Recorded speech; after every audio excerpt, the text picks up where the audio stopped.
जय हरी, जय शिवराय, जय श्रीराम। तर सकाळचे आता 6 वाजलेत आणि आजचा आपला प्रवास खूप कमी आहे, 10 किलोमीटरचाच आहे। रोज 20चा असतो, 20, 21, 18 असा, पण आज 10 किलोमीटरचाच आहे। आणि त्याच्या आधी आता इथं एक छोटीशी पूजा होईल। ह्या गावामध्ये एक पूजा असते दरवर्षी, सो ती पूजा वगैरे झाल्यावर नाश्ता पाणी वगैरे करून निघू। तर आता आपण श्रीगोंदा गावातून निघालो आहे आणि आता पुढे गेल्यावर मध्ये नाश्ता वगैरे होईल। आणि या गावात मी ऐकले की नाश्त्याची सोय वगैरे खूप असते आणि बरंच काय काय असतं। गावातले माणसं बरेच वेगवेगळे असतात, चहा केळी वगैरे ठेवत असतात।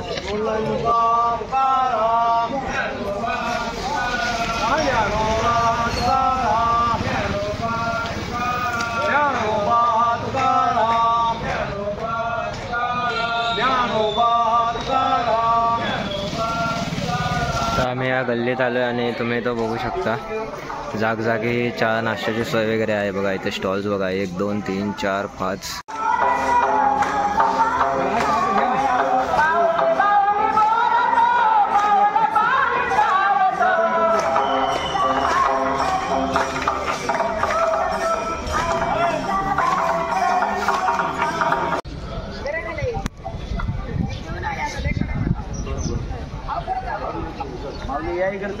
काय ना रूम म्हणलं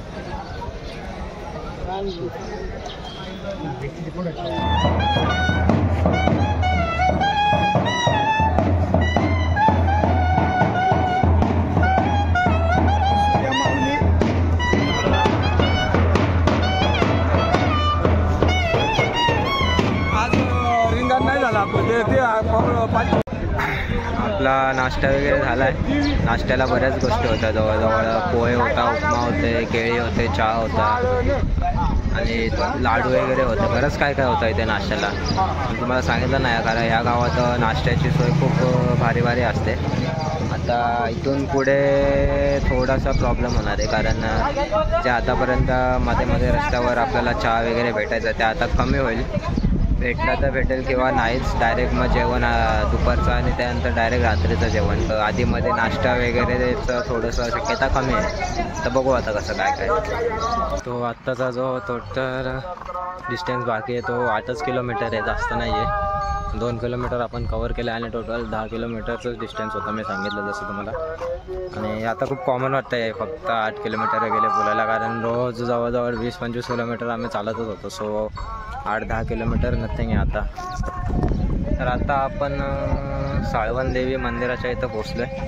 हे बघा इथे मंदिर आहे आणि इथे आपला एक छोटासा हॉल्ट होईल, इकडे भजन वगैरे होईल आणि नाश्ता वगैरे पण होईलच, चहा नाश्ता काही ना काही असेलच।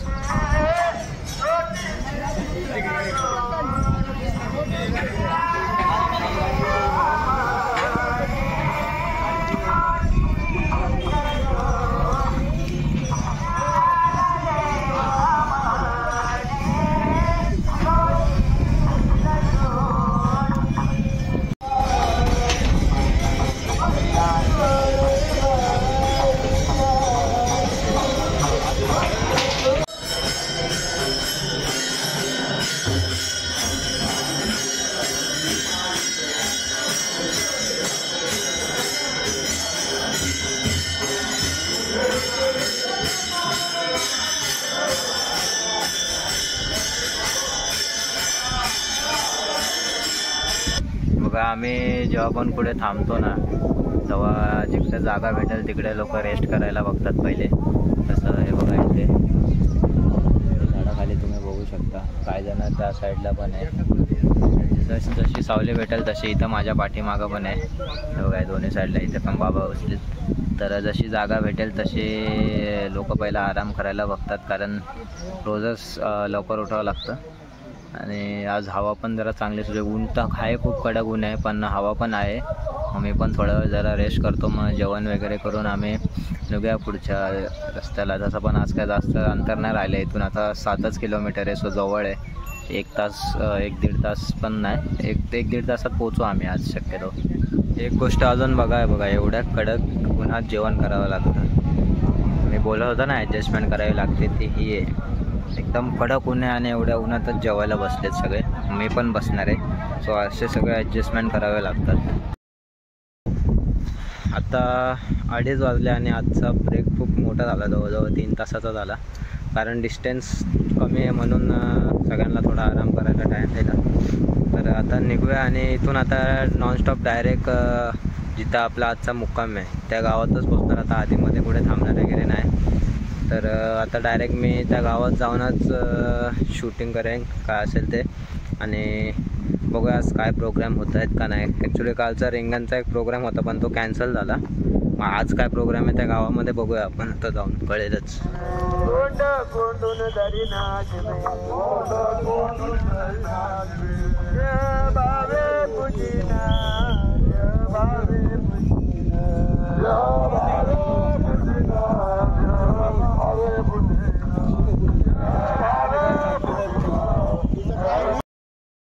सो फायनली आपण टाकळे कडिवळीत पोचलो आहे. मी ॲक्च्युली गाडीत बसूनच आलो 2-3 किलोमीटर पुढे, कारण मोबाईलला चार्जिंग नव्हती आणि आधीमध्ये पण काय स्टॉप वगैरे नव्हता. जे मंदिर तुम्ही बघितलं तिथून डायरेक्ट स्टॉप इथं होता, मध्ये नाश्ता वगैरे काय नव्हता. आणि काल पण मी तुम्हाला सांगितलं की इथून पुढे आता काही स्टॉप वगैरे नसतील आधीमध्ये. आता जे काय चहा नाश्ता वगैरे असेल तो दिंडीतल्याच असणार. गावातला शक्यतो नाहीच आता इथून पुढे. 1-2 गाव किंवा 1-2 फॅमिली वगैरे आधीमध्ये कोणी दिलं तर, नाही तर शक्यतो तर नाहीच आहे.